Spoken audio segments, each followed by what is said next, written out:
Hi!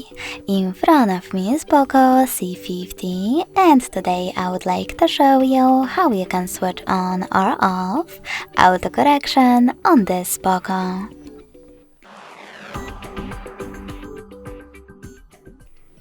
First of all, go into Settings and scroll all the way down. Now tap on Additional Settings.